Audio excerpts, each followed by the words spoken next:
What's up, guys? This is Seville with another NECA Real Toys action figure review. And today, it's all about the GameStop exclusive Teenage Mutant Ninja Turtles based on the 1990 movie. Featuring Leonardo, Michelangelo, Donatello, and Raphael. If you can give me just a few more seconds, I'll have them all out of their packages.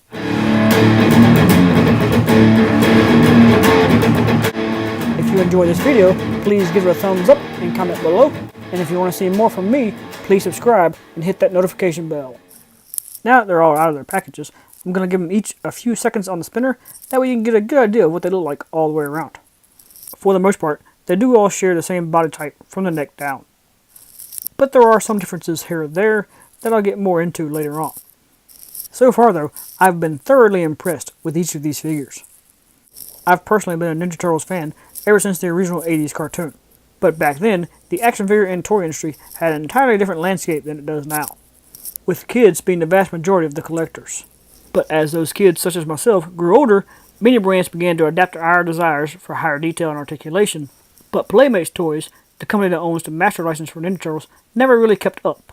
They did try to do an adult line with a classic collection, but it still wasn't really up to par. And then last year for SDCC, NECA brought out their very own box set based on the first movie, with collectors such as myself scrambling to get them one way or the other. But many of us were not very successful in that attempt.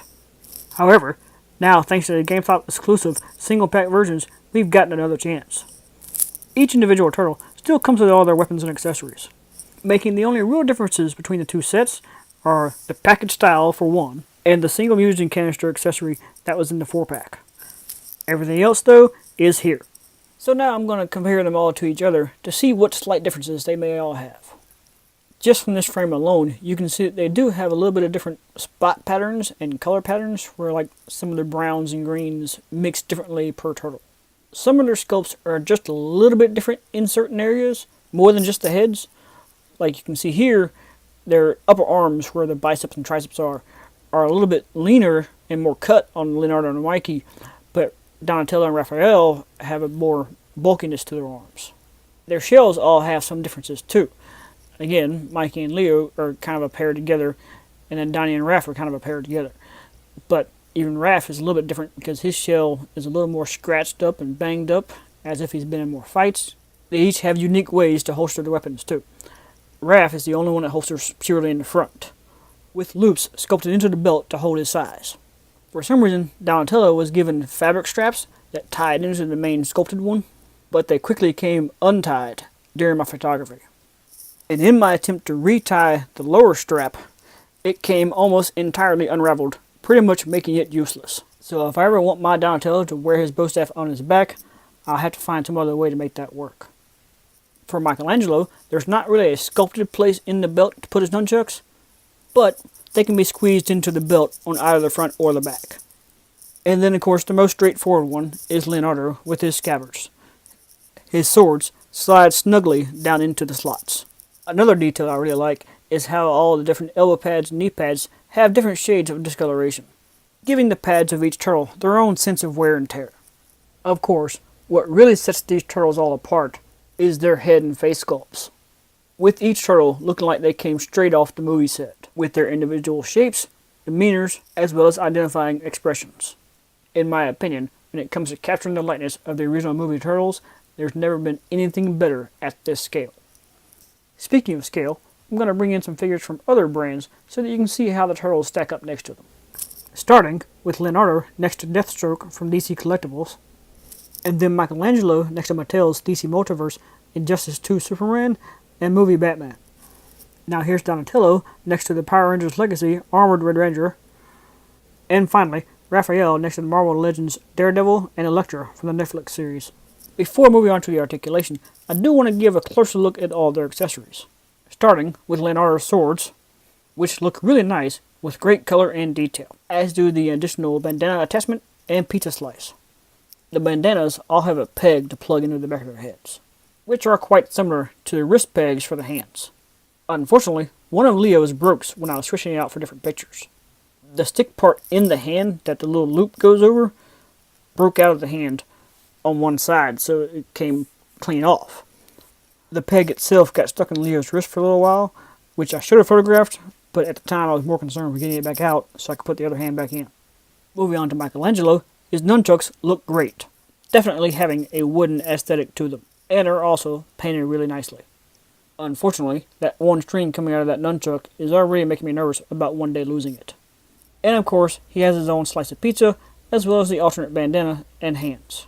Moving on to Donatello's staff, it has a very clean look, once again showing a really good wooden aesthetic, as well as sculpted lines in for where the wrap is in the middle. And then of course, his own set of alternate hands. And finally, there's Raphael's size. I really like the chrome color on the blades, as well as the sculpted lines and details for the wrap around the handles and the prongs. And of course, he has his own extra pair of hands, bandana, and pizza slice, which overall make for a good assortment of accessories. So, now it's time to run through your articulation, but I'm going to do so focusing purely on Michelangelo, just so I'm only doing one. The head does have full rotation side to side, but only a little bit of up and down movement. Behind the shield, or in the shield, there is a bit of a waist joint that offers a little bit of movement, such as leaning side to side, as well as a little bit of front to back. But it is somewhat insignificant and tough to do because he's got a shield in the way. The shoulders do spin all the way around, as well as move outward. They do have double jointed elbows, but because the elbow pads are kind of in the way, they aren't quite as movable as they could be. However, each segment of the arms do rotate independently. The wrists also have full rotation, along with a hinge for some up and down movement, but not very much. The legs can just about spread straight out, and the thighs can rotate on that joint as well. They do have a decent range kicking forward, but not so much to the back. The knees are double jointed, but once again, the pads do get in the way and don't allow them to fold as much as they could. And similar to the elbows, the joints can rotate above the knee, but not below. And finally, the ankles do have some really good front and back movement, as well as a really good pivot motion. So with all that said, it's time to run through my guidelines for a complete and fair review. While these are the same figures from the STC set, this is the first time they're hitting a wider market.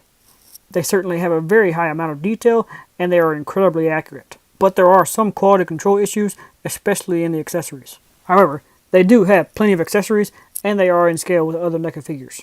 They can balance really well, but I do wish they had some more articulation points, such as maybe a bicep swivel or something like that.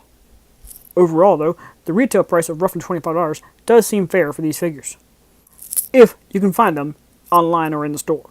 At the time of recording this video, the online-only bundle pack is not available. However, the single figure listings do show availability, and NECA's official Twitter account has stated that GameStop should get restocked, therefore leading these figures to a 7-star rating, meaning they are amazing and absolutely worth owning for all fans. So if you can get a hold of these without paying any of the crazy aftermarket prices, they should definitely be in your collection.